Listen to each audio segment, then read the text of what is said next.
So it is what has been called a willed love. Not an emotional love, not a feeling of love. They had a different word for that. Within families it was called phileo. That's the love that we have for brothers and sisters, for example. Philadelphia gets its name from that, the city of brotherly love. Adelphos and phileo combined, Philadelphia, the city of brotherly love. But the whole idea here is Jesus is dealing with how our hearts are, how our minds are, in reference to our relationships with other people. And so he says, when we disrespect the image of God in another man, when we practice hatred, we're right on the verge of murder. No, he didn't say you're going to murder someone. How do these things work together? The root idea of hatred and murder. Here someone says, you get in my way, so I'll do away with you. Here's another one who says, I don't like what you do, so I'll destroy you. Another one says, you have what I want, I'll kill you for it. And another one says, I want to join a gang, but one of the qualifications is I have to kill somebody first. All of these things are going on in our society and our culture. Trying to correct behavior is really not the solution to the problem. You know, there are a lot of people who used to kill who are not killing anymore. There are a lot of people who used to steal who are not stealing anymore. You know why? Because they're in jail. They're in jail. Jesus is not talking about just changing your behavior. He's talking about changing the inner space, the conquest, not of outer space. Oh, folks, that was easy, I guess. Changing inner space. Changing what I am on the inside.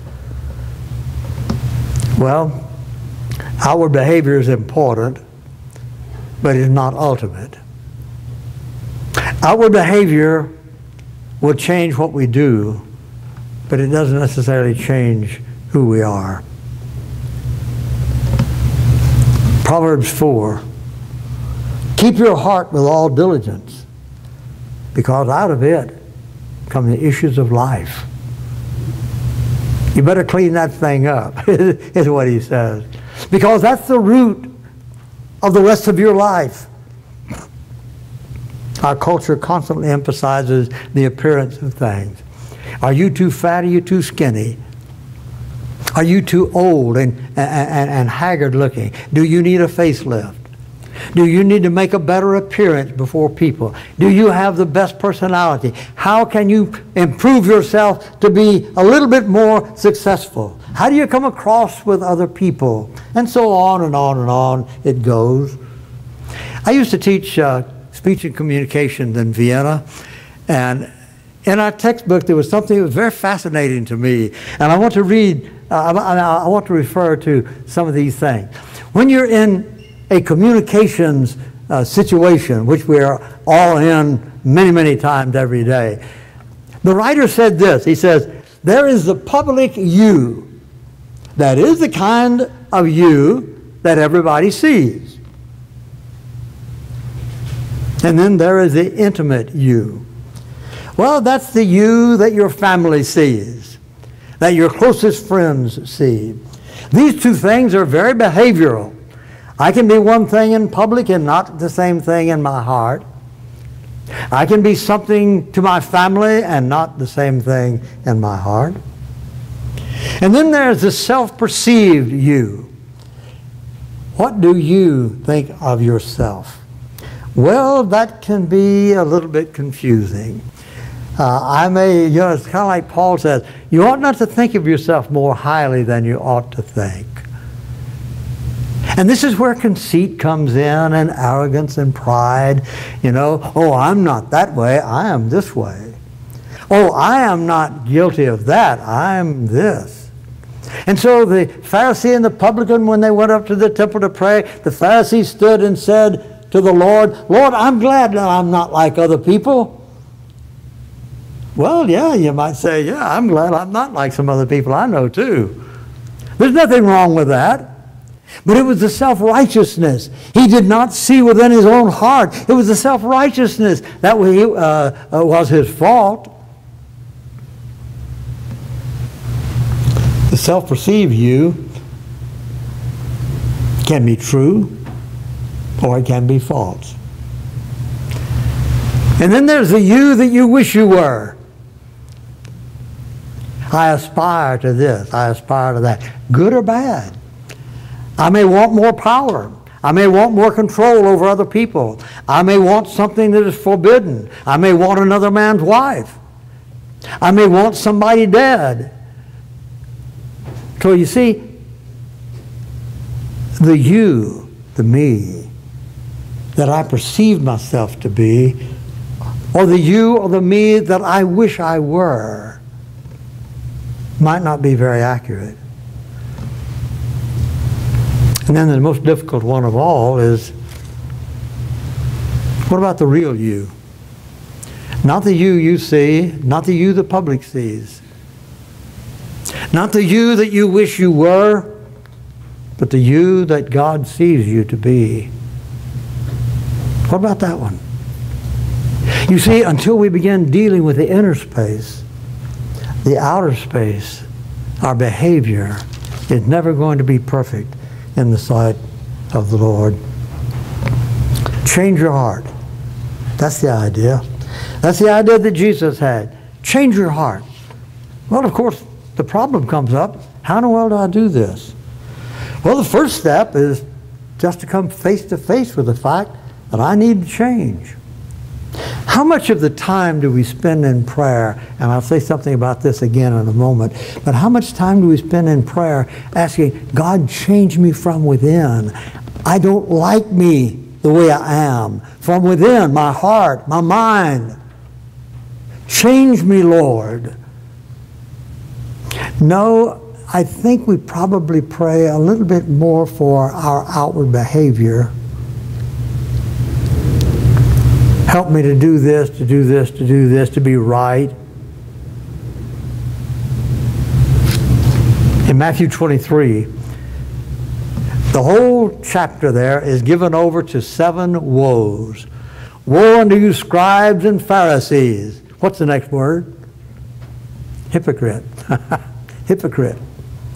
And then Jesus goes on and shows them what they're really like, something that they did not see within themselves. Or he says, you're like whited sepulchres. You appear beautiful on the outside. You do all the right things. But on the inside, he says, you are full of dead men's bones. You see, the Jewish people believed that when they touched the sepulchre, they were ceremonially unclean. And so they would paint them white, so everybody would see them and avoid them, so they wouldn't be ceremonially unclean. So the Pharisees, they paint their sepulchres white. They paint the tombs white. Why? Oh, I don't want to touch it. Jesus says, you're like that, Pharisees. But on the inside of you, what do you like? Inner space. What do you like on the inside? He says, I know what you like. You're full of dead men's bones. And so Jesus devotes that whole chapter to this idea. When Samuel was told by the Lord, go anoint a man who is the son of Jesse, he is to be the next king of Israel. Oh, Samuel went out there with his anointing oil. He talked to Jesse, I want to see your sons. And here comes Eliab, and Eliab was a fine-looking man. And Samuel said to himself, oh, surely this is the Lord's anointed. Externals. That's what we judge, isn't it? How does he look? How does he dress? Is he too fat? Is he too skinny? What kind of personality? We judge people that way. And so Samuel said, surely the Lord anointed is before me. And the Lord said to him, the Lord does not look as man looks. Man looks on the outward appearance. You know the rest of that, don't you? But the Lord looks on the heart. That's important. We need to learn to see not the other person so much, but ourselves. See ourselves from within. Otherwise, we can never solve our family problems, our relationship problems, our problems with God, our problems with ourselves, until we take an honest-to-goodness look at what we're like on the inside. And then there's an interesting word found in the 15th chapter of Acts and found also in the 1st chapter of Acts. The Greek word literally means the combination of one who knows and the heart. So it's called the heart knower. If you look it up in a Greek lexicon, that's exactly what it will say. The heart knower. And it says, God is the heart knower. That's a little bit scary, folks. That's a little bit scary. He knows what's going on inside me. He knows what the inner space is like in me. What does he find? Does he find me saying to myself, I'm a good guy, I'm a good man, I do it right, I know what's right and I do what's right, I worship the right way, I study the Bible every day, or at least I read it, I'm honest, and so on and on and on. God may look into that heart of mine and say, oh yeah, you do all that stuff, but you're an arrogant, proud individual. You are an unloving person. Oh, you do things right, but you don't love people really. You do things right, but for the wrong reason. When the heart knower looks into my heart, what does he see? What does he see?